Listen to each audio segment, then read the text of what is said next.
Yang ketiga adalah manfaatkan CEM, apa itu namanya? Customer Engagement Management. Apa sih itu biasa?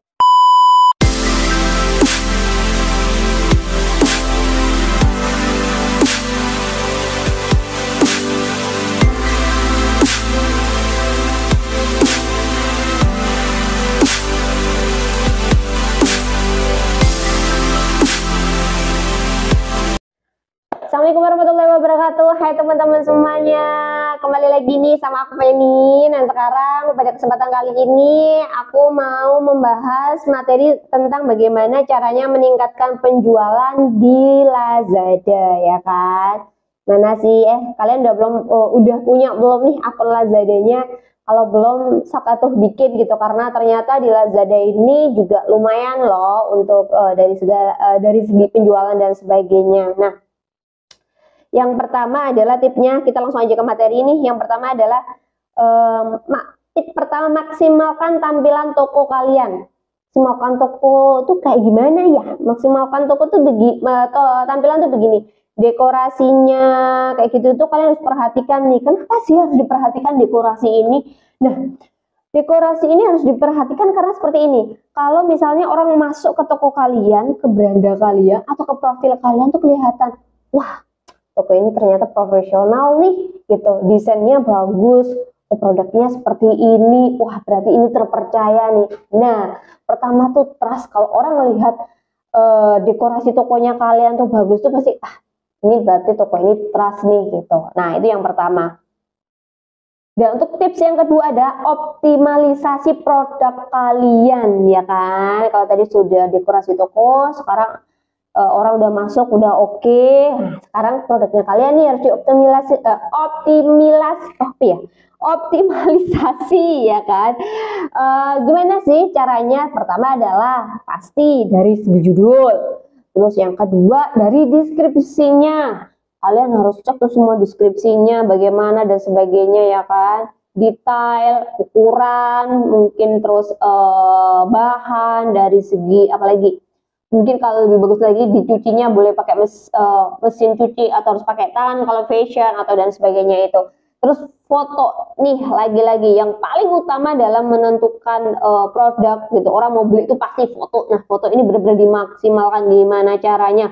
Kalian cari referensi sebanyak mungkin untuk foto ini produk kalian tuh bagusnya seperti apa ya. Nah, itu terus dari apa tadi, udah judul, deskripsi, foto, yang pasti harga. Kalau harga ini sih sebenarnya kalau menurutku sih bersaing aja gitu, nggak terlalu mahal, nggak terlalu murah juga, tapi tergantung sama bagaimana cara kalian membuat produk kalian itu bervalue gitu ke customer. Jadi customer mikir juga udah deh beli aja di sini tuh lebih enak nih gitu, kayak gitu.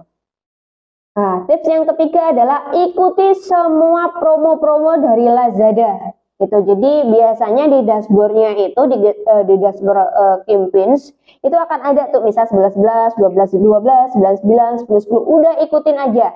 Cuman harus ingat, kalian harus juga ikuti masuk apa enggak nih harga yang direkomendasikan sama Lazada, karena kalau tidak ya kalian jangan sampai ibaratnya rugi. Kalaupun misalnya memang di bawah harga jual kalian atau bahkan di bawah harga pembelian kalian dari supplier, ya kalian tentukan aja ini mau dibiaya promosi atau tidak. Kalau memang misalnya daripada kalian ngiklan and then nggak dapat penjualan, ya sudah, nggak apa-apa. Kalau dengan ibaratnya kalian jual dengan harga di bawah kalian HPP, tapi pasti akan terjadi penjualan. Kalian ini, kalau kalian misalnya kalau promosi nih, katakan kalau ngiklan.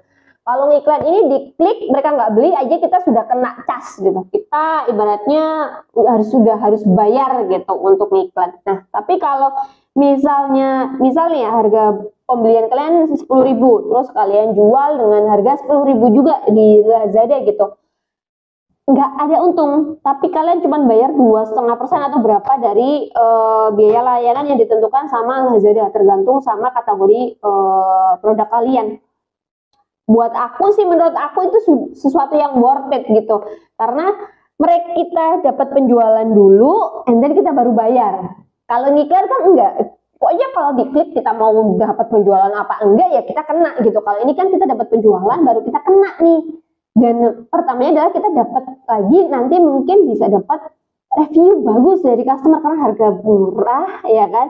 Produk bagus. Nah, ini reviewnya juga bagus. Nah, ini kalian bisa dapat banyak sih menurutku gitu. Jadi kalian dapat ulasan, kalian dapat ada keterangan bahwa produk ini pernah terjual ya kan. Terus kalian baru bayar ketika ada penjualan seperti itu. Nah, yang ketiga adalah manfaatkan CEM, apa itu namanya? Customer Engagement Management. Apa sih itu? Biasanya sih itu yang paling gampangnya adalah broadcast ke customer bahwa misalnya toko kalian ada yang namanya lagi ada promo nih atau lagi ada produk baru, lagi ada produk launching. Nah, pokoknya maksimalkan aja itu CEM itu. Jadi broadcast ini bisa ngasih tahu ke semua orang bahwa kalian ada promo, ada apa. Jadi ini mau nggak mau juga meningkatkan penjualan di tempat toko Lazada kalian.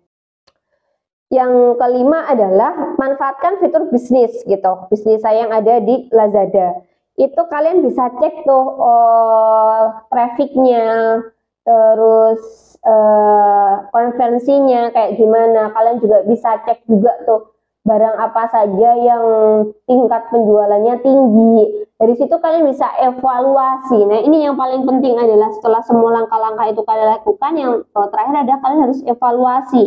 Mana nih produk yang membuat traffic kalian tinggi, tapi kok penjualannya masih sedikit. Nah, karena apa? Nah, kalian harus evaluasi. Biasa kalau di Lazada ini ada yang namanya fitur harga ini misal kayak harga rekomendasi. Nah, ini kalian harus cek nih harga rekomendasi ini masih oke apa enggak gitu. Kalau memang masih oke dan kalian masih punya margin, why not? Kalian lakukan aja, gaskan aja gitu. Supaya apa? Supaya trafficnya ditambah nih sama Lazada gitu. Jadi tidak hanya melihat dari beberapa faktor di atas, tapi juga analisanya gimana, seperti apa, kayak gitu. Oke, thank you teman-teman. Sekian video pada kali ini yang membahas bagaimana caranya meningkatkan penjualan di Lazada.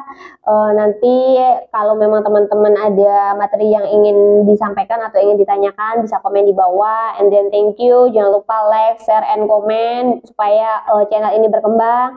And thank you. Bye-bye.